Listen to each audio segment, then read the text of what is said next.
And we're back on the Build Phase TV, and today I'm going to do something that was suggested by one of the patrons of the show. Obs said, hey man, what if you did top 10 lists? Now I've always kind of felt like top 10 lists are maybe like a little bit low-hanging fruit kind of, but it also sounded like a lot of fun. So that's exactly what I'm going to do today, and I'm going to do two different top 10 lists. Both of these are going to be based on cards that I call lockdown releases, essentially. So I'm starting my timeline from Fantastic Battles. Now, I know there's an argument that could be made that the tail end of the Spider-Man arc at the beginning of 2020 came out after Corona was starting to get out of control, but I'm going to set that into the time before, and I am going to say that what Lockdown starts, the first expansion we got in Lockdown was Fantastic Battles, and that's up through everything we've had today. So Fantastic Battles through, what was the last one? Thunderbolts is the last one. And what I'm going to do today is I'm going to do two different lists. I'm going to do plot twists and I'm going to do equipment. And also the title's kind of a lie because there's not that much equipment here. So to do a top 10 list of equipment is basically like saying all of the equipment that's come out during lockdown is all the best equipment. So with the equipment, I might keep it to like, even 5 seems like a lot. I'm going to do my top 3 lockdown equipment, and then I'm going to do my top 10 lockdown plot twists. The way I'm going to handle this initially is I have the Versus browser window open here. And I'm going to pick off cards that I think, oh, okay, this one would work, that one would work. And then I'll jump over. I have a deck kind of made here. I mean, it hasn't been made yet, but as I add cards, then I'll jump over here and I'll look at the cards and I'll edit the list down if I need to. I have always been, both as a deck builder and as a thinker, more of a subtractive. I like to throw everything out there and then cut it down. So let's go through our equipment from the lockdown period during for Versus. To start off, I'm just going to put the inhibitor collar in there. I'll talk at length about this equipment here in a minute, but this is a big deal. I also feel like the machine needs to be added to, and frankly, the Isosphere. So I guess we're done here. If I'm going to do a top 3. Let's look at some of these that don't make, well, what about the weapon? I just don't think it makes the cut. I don't think any of these equipment are necessarily bad, with maybe the exception of the Fantasticar. I feel like the flying bathtub really doesn't do enough. Given that you have to invent to get it, I feel like its one cost is a pretty big drawback. Out of all the equipment that came out during lockdown, so this period of a little bit more than a year, I feel like this is probably the worst of the equipment. The Helm of Immunity, it's a little bit narrow.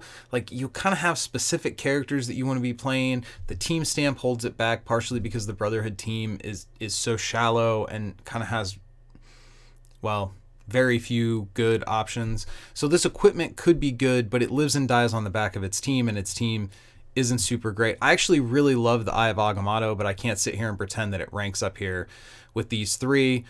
The rest of these are all good. I think all of these are playable cards, but let's get to the top list, because that's what we're here for. We're here to talk about the top equipment. So how do I want to arrange these? So what is our bronze medal equipment? I think that's got to be the Isosphere. So when the Isosphere initially came out, man, one of these days I'm going to do one of these, like, let's talk about cards things where I go back and look at how I reacted to the preview and like call myself out to see if I was right or wrong. I remember thinking that this card was not going to see a ton of play. I remember thinking the you gotta want it more, the Battle for Wills mechanic was going to be a little bit too expensive for most decks. People weren't going to want to do that. And ultimately, I think that was the wrong take. If you build your deck knowing that you're going to battle for wills, you're going to have superpowers or locations in there that could necessarily, oh, thanks, Jason, that could work, but like in a backup capacity. If you know you're going to be spending your locations on Isosphere, then you don't build as many superpowers into your deck. But you still have the locations because the Isosphere is that powerful. Now, there are situations where you play this thing out and somebody flints it away, or it's not Flint. Flint steals counters. What's the guy? Grid? I think it's Grid that steals equipment, or they KO the equipment right away. So there are situations where you play this and it's like, I've got this great card, and it just immediately dies. But even if that happens, it's not like this is a Serpent Crown. It's not like you're getting crushed. You're not spending your whole turn, unless you're playing this on turn 1, which would be impossible. I know, I guess you could put it on your main character. It would be unlikely that you would want to spend this on turn 1, although it does guarantee you the ability to win the Battle of Wills if I go first and you don't have any resources. So maybe there are use cases where you play it on turn 1. But the point is, for the vast majority of most games, you're not spending your whole turn recruiting the Isosphere, is my point. So this thing is a low cost, low barrier to entry. It can keep coming up in multiple games depending upon how well you shuffle your deck with its infinity keyword. The Battle for Wills is not as big a drawback as I thought it was going to be, and the +1/+1 absolutely matters. Not in every game, not at all times, but given the other equipment that we're choosing from, this thing makes dudes big. It's a solid pick, and I say that's the bronze medal equipment for my lockdown top 10. Moving on to the next two, I also don't feel like this is that tough of a choice.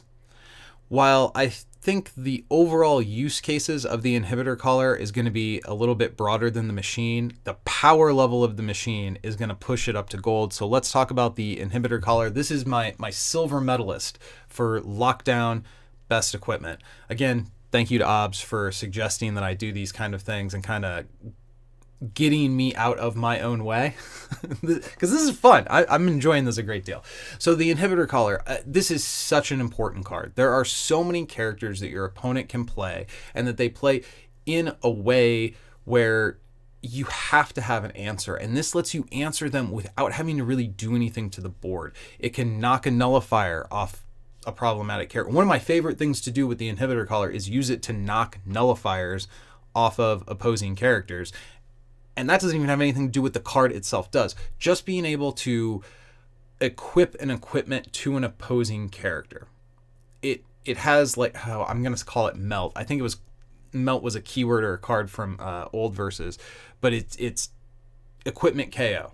It's a way to get something that you don't want on the board off the board in this kind of like indirect bank. It's almost like gravy. It's not what the card does, but it's a really powerful thing. Or it's not what's printed on the card, but it's a really powerful thing that the card does. So I think the inhibitor collar, I suppose I can't sum up the inhibitor collar without at least addressing what it actually does. It knocks the powers off whoever you put it on.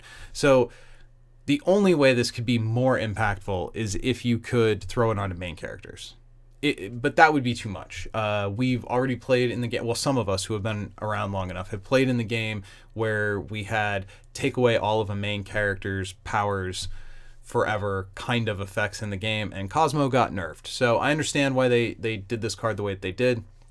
The other thing about the inhibitor collar is if you're on Sentinels, you're almost certainly also on Mutant Control Act. So between these two cards, you really have a way to shut down a lot of things that your opponent wants to do. Oh, they have a lot of appear effects? Cool, I have the control effect. Oh, they have ongoing keywords that are a problem? Oh, I have the inhibitor collar.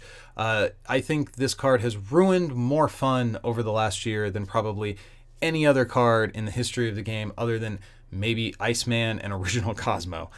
Original Cosmo really sucked. Like, that could be brutal. I don't want the designers to design verses in such a way where games are ending on turn 1, and One Drop Cosmo absolutely could end on turn 1. I've said before, I do think they maybe over nerfed him. Like, his effect could have lasted for a whole turn rotation, your turn and your opponent's turn. But regardless, I get where they were going with him, and I agree overall with the decision that you don't want turn 1 plays that turn off your opponent's ability to level for like the whole game. That's crazy. So inhibitor collar, if you want to make your opponent have a bad time, you can't do much better than an inhibitor collar. And finally, the equipment of the lockdown has to be the machine. I just cannot believe they didn't make this a limit of 1. Reduce supporting characters cost by 1, cannot be reduced below 1. I'm astonished that they didn't word the card that way. So brief mention, playing this thing out and giving all the characters on your side +2/+2. I have used the machine in that mode. Is not terribly useful. It doesn't happen very often. If that mode wasn't even on the card, I think it would still see a tremendous amount of play. This card alone is the reason low-cost inventors like Frake Drake are so ubiquitous. This card enables so much crazy maybe borderline degenerate, wild stuff that between the fact that this costs 1 and the flying bathtub also cost 1, are there 2 different kinds of recruit points? Is there a less valuable recruit point that I'm supposed to spend on the flying bathtub compared to essentially generating infinite value? If you build your deck in the right way, and you've got the Ultrons that facilitate card draw, and you've got the Prowlers, and you got the Valkyrie in there so that you can pull things back out of the KO pile, and you make everything cost 1, this thing can essentially draw you your entire deck. You can draw 30 cards in a turn. It is absolutely ridiculous. The value has no endpoint. I mean, the endpoint is the number of cards in your deck, the number of 1-drops that you can vomit out, but the card itself gives you potentially infinite value. If every character you recruit is 1 cost and now they cost 0, you can recruit all of them, and if they do things that let you fill your hand back up, this is a crazy card. Yes, it is held back by the fact that it has to be invented to get to it. So there's limited number of ways. There's, I think, only 2 ways to get to it in the early game that aren't on a main character, and there's what, 4 or 5, 1, 2, 3, 4, 5. I guess there's 6 ways to get to it, period. Some of those, like Doctor Doom and Mr. Fantastic, 7-drops. Does Doctor Doom 7-drop even invent? I might be getting confused. I know the main character invents, but 7-drop Mr. Fantastic, you're not playing him to get to machine. I mean, maybe, depending upon how you build the deck, but primarily you're playing the 2-cost inventors, the lower cost guys that let you get to the machine that much quicker, and this card then just generates infinite value, potentially. I mean, I do really like this card. So unlike some of the other broken stuff that has happened in Versus before, where I'm like a little bit grumpy about it and I don't really care for it, I actually really like the machine. I like how the card plays. I like the... Oh, man. Is that off screen a little bit there? Oh, this whole time? There we go. That's a little bit better. I didn't realize every time I zoomed in a card, it was cut off. I need to get a second monitor and another light. My light broke since the last time I did a video. Anyway, I love playing with this card. I'm have made no secret of the fact that I'm a fan of decks where you do lots of things per turn. I like actions per turn. I feel like that's fun. In order for that kind of deck to live, to actually function, you have to have a lot of card draw, which is another thing I really like doing. So these things that I like about card games kind of all feed together.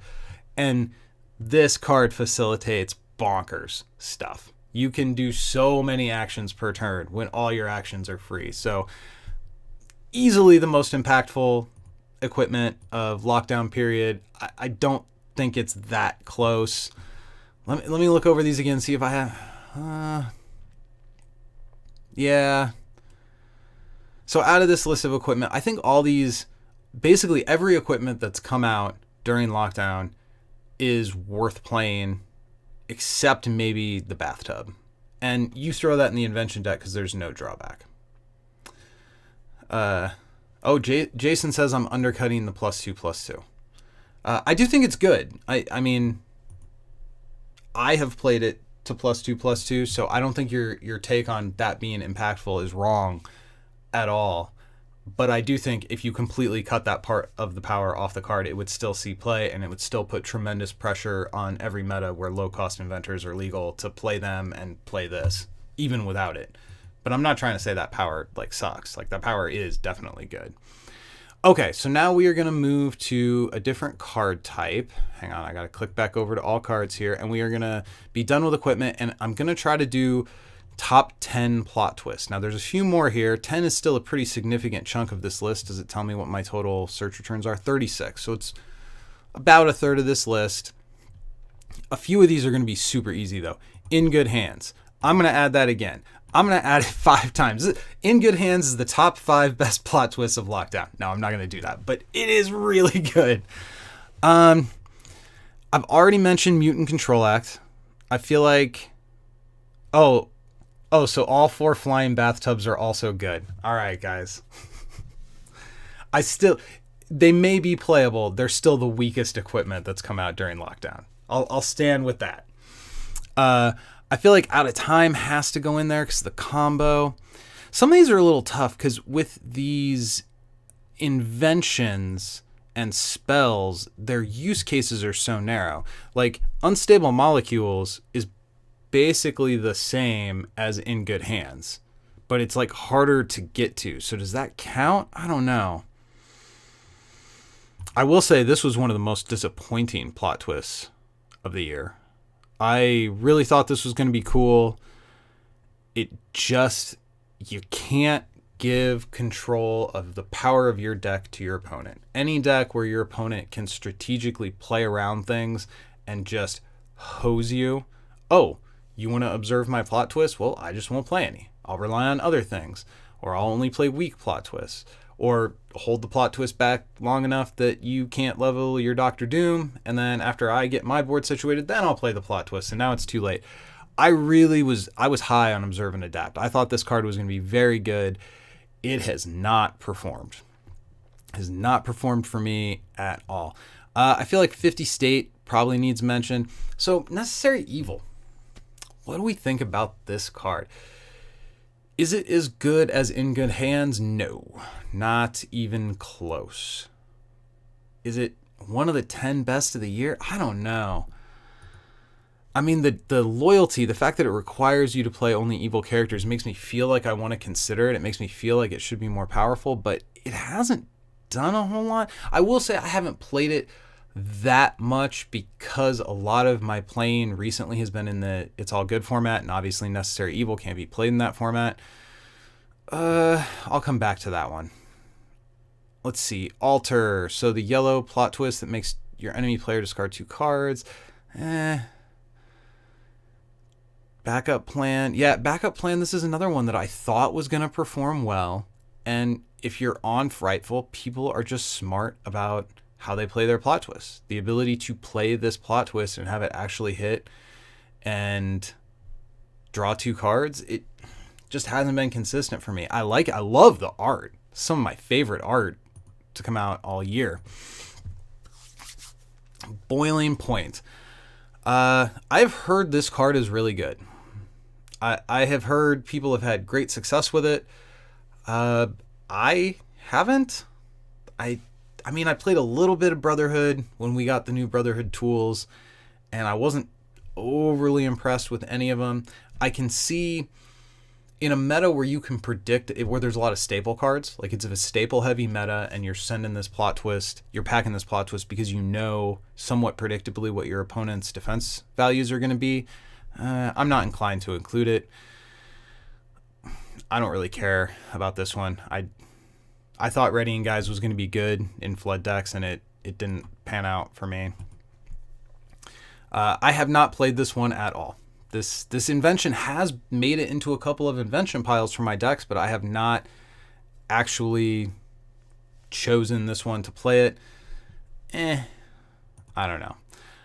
So, some more spells. Man, so the thing about spells is they're so narrow. Like, they are all really good. But do I say this spell is one of the top 10 plot twists, and is a spell like a regular plot twist? I almost feel like spells as a mechanic should make the top 10 list. I'm definitely going to include Fantastic Four. I had been... But not the card art. I'm going to include the text on Fantastic Four, and I'm not going to include the Fantastic 3 card art. This is a great plot twist on a great team, and it was a team that I really wanted to play when it came out. I feel like this has to be included. Spells, Gadget. So Gadget, I feel like Gadget can make the list. It's not, functionally, it does do kind of a really similar thing to In Good Hands, and I'm drawing a blank on the other one, Unstable Molecules. It does kind of a similar thing, but it does this other fun mode where you can declare an attack and then add a team attacker once the attack is underway. And I think that's really cool. Is it cool enough to be top 10? We'll see. Go Underground. So this is a team stamp shock to the system. Boring. I mean, it's really good. I guess I have to maybe consider it. Again, I think I'm just going to say all spells are lumped together as one big mechanic. Maybe I should do a top 3 spells as a separate thing. Hunt Them Down. Kind of boring, honestly. I don't know. Where am I at? let's see where I'm at. I got 12 total cards in here, and I don't think I took the equipment out. So I'm almost at top 10. I need one more. I almost want to say the Power Cosmic just because of how Jason used this to completely destroy me in the Super Awesome Games Archangel Tournament of Madness or whatever it was called, and how frustrating it was to see this extremely narrow, not great card smash me up so badly. I'll throw that in. I'll throw that in. Worst superheroes and its opposite. I don't think they're that good generally. There are specific matchups where they're fantastic. I like Superhuman Registration Act a lot. I think that one might need to be included. On the Run, between 50 State Initiative and On the Run, I'm going to include that.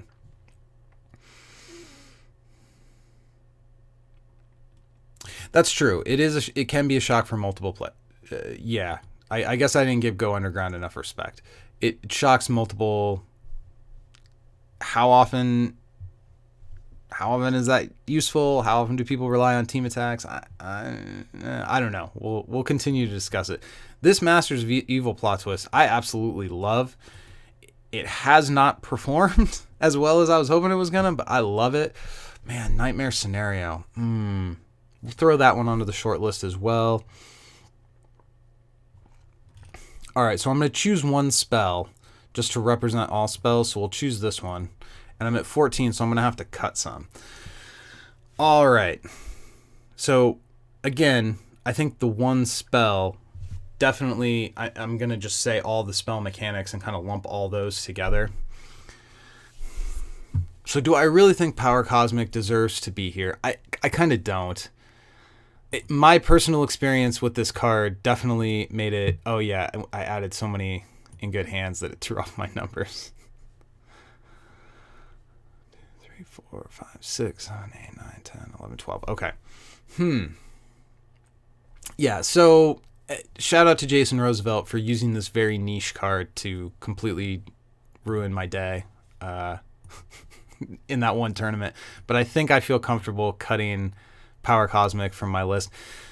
The Superhuman Registration Act and Nightmare Scenario. Hey, Theo. Gosh, I feel like they do both belong. And I'm already kind of cheating by lumping all the spells together. God, what do I cut instead? Is it Gadget? I think it's going to be Go Underground. Sorry, guys. I think it's going to be Go Underground. Okay, so my top 10 list of plot twists, I'm going to go through these, and then I'll determine the top 3 after that. Randomly, I'm deciding the format of this video in the video. So 50 State Initiative. I was not initially up on this card. I initially said that I thought On the Run was going to be better. It was going to be easier to play because it's easier to be behind on board state than it is to be ahead on board state. And I thought 50 State Initiative was going to be a trap. It was going to get stuck in your hand, and it was going to rot there in like every game ever. And I'm not totally wrong. There are situations where you have to choose to underdrop 2 characters when you'd really rather play one on-curve character in order to make this card work. The thing is, it's worth it. It is so powerful drawing 2 cards. And On the Run has actually been pretty good too. I'm not saying that On the Run is bad. I'm not talking about Let's Rock today, Theo. So I'm a big fan of this card. It's in the top 10 for sure. I think it's probably near the bottom of the top 10, but we'll see how I feel. All right, spells as a mechanic. I have Alter in here as sort of a placeholder for all the spells in the game. There's a whole bunch of different ones of them, and maybe I should go through and kind of compare them all. I don't think I've talked publicly about spells very much since the previews. Like, I have gotten a chance to play with them a lot, and I love them. I love the mechanic. I was really worried that it was going to feel too expensive, that you were spending 2 cards to do this thing. I'm not sure why I was so concerned, because cards like Might Makes Right and Global Information Network have already been highly playable and really fun. And I think, well, I know what it is. It's the additional layer. It's not just 2 cards to make the thing. It's actually a 3-card combo. You need the character in play who's a spellcaster, and you need the spell, and you need the appropriate location to pay for it. So it felt to me like man, in order for any of these to be good, you have to have every single one is requiring a 3-card combo. That puts so much pressure on what is and isn't in your deck. But overall, now not all the spells are equally as good as the others, just like not all inventions are equally as good as the others. But I don't know if there's any spells where I'm like, that's terrible. I have really had fun with them, particularly the red spells. I've enjoyed a great deal. I've had a lot of fun with the spell mechanic overall. And, a credit to Danny and Ben for creating something that I looked at and said, there's too much RNG in that. It's not going to work. And I was wrong. Like, the spell mechanic ended up being great. The fantastic 3 plot twist. I wonder if, as time goes by, I will care about this plot twist less. But let me say, Fantastic Four was so important to the old Versus system, so core to some of those early decks and to later decks and to what made Versus. The Fantastic Four was extremely well designed in that game. So and we hadn't been seeing them for a while because all the movie rights nonsense between Marvel and Fox. So when I found out that we were getting Fantastic Four in Versus after all this time, I was thrilled. I mean, and it's not just Fantastic Four. Let's be real. Doctor Doom, guys. Doctor Doom. This plot twist, not coming in the base set with all the Fantastic Four people, is a crime. It's so good. And the theme of it, if you have one of the Fantastic Four, you can have this big, it can be a 4 defense, it can be 4 attack. So it rivals cards like Super Senses and Catfight, some of the best attack and defense pumps we have in the game, but it's all in one card and it's flexible and it's thematic. I would say this card is an absolute home run in every possible way, except that he's not holding his 4 fingers up, and I still find that endlessly hilarious. But I do wonder if, as time passes and we get other game mechanics, if this one's going to maybe drop down a little bit. It could be that there was some Fantastic Four excitement kind of wrapped up in how much I love this plot twist, and the fact that we had that period of time in between the release of Fantastic Battles and the release of the Herald, where Fantastic Four didn't have any plot twists, right? I'm pretty sure there was 0 plot twists for Fantastic Four in that base box, which is crazy.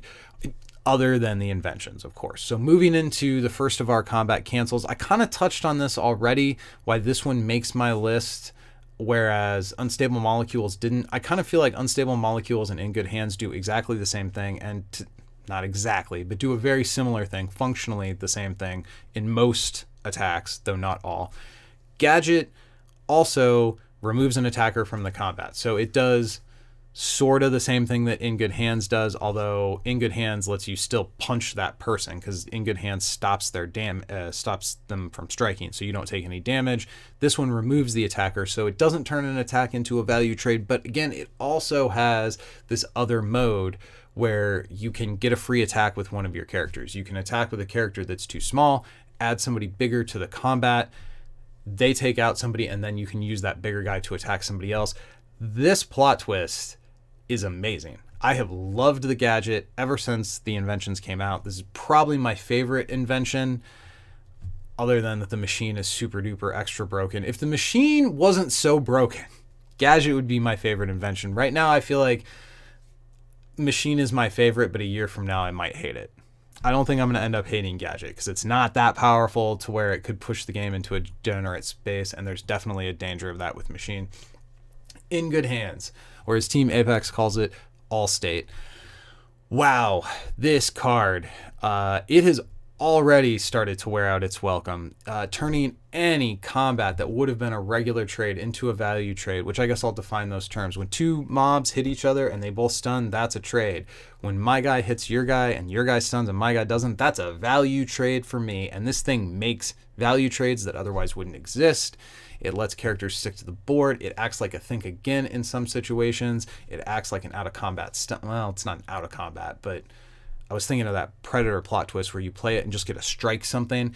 It ends up, well, the sequence of events isn't exactly the same as that plot twist. It ends up in the same place, but it has those 2 things, think again and over here, whatever that Predator, like all smashed together into one card. So the flexibility is crazy. Now it does require you to only play good characters, Part of the reason this may have started to feel like it was wearing out its welcome is because we're just going through a format where only good characters are allowed. So this card is basically an automatic 4 of in every single deck that everybody's been playing for months now.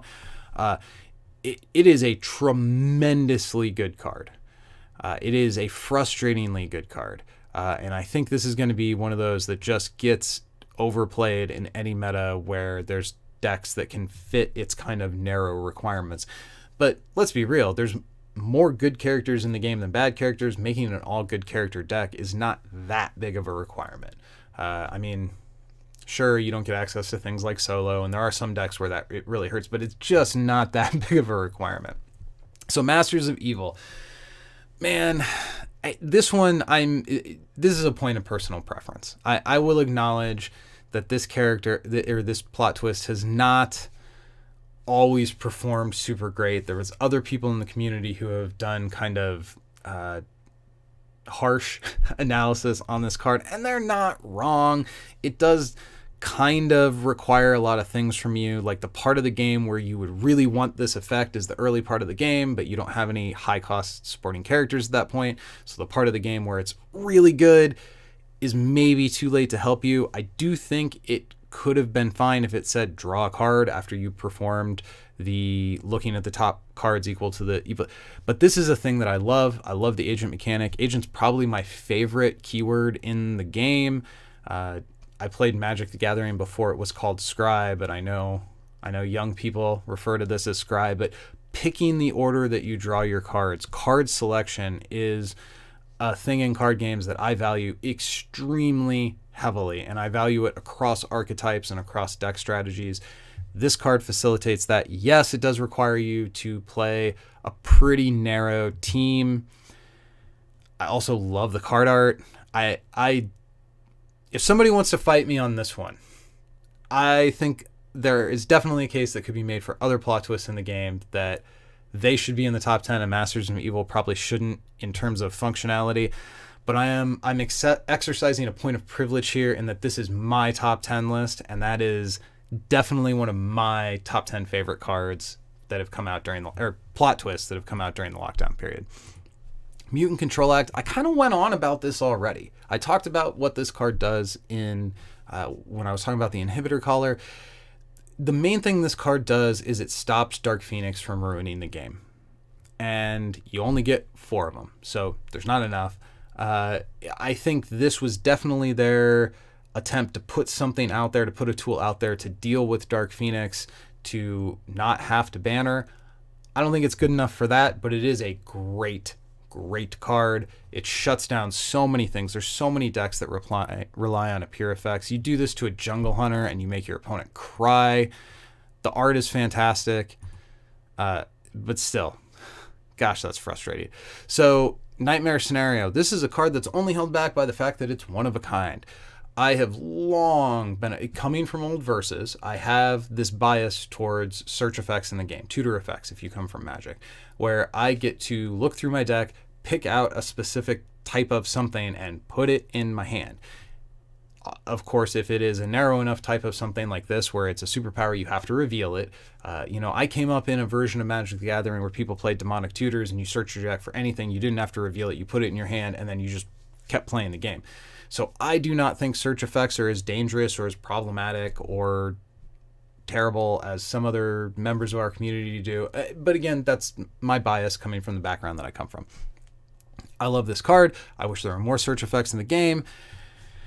I have to give credit to Patrick Lenahan for insisting that I play this card when I faced off against Roland during the recent Civil War Fight Night. I was not going to pack it. Even though I love this card, I was not going to pack it, and ultimately it was impactful on the game. So this is a card, it's very rare where there's going to be a deck where you have anti-registration affiliations in your deck and you don't have any supporting characters. Any supporting characters with superpowers. It could happen. It would be a pretty narrow deck. There haven't been very many decks that I've ever built with 0 characters with superpowers. And even if you're not looking to spend locations on superpowers and you're doing a keyword focused deck, 8-drop Namor is on team for this thing. And it essentially acts as another copy of your 8-drop, if nothing else.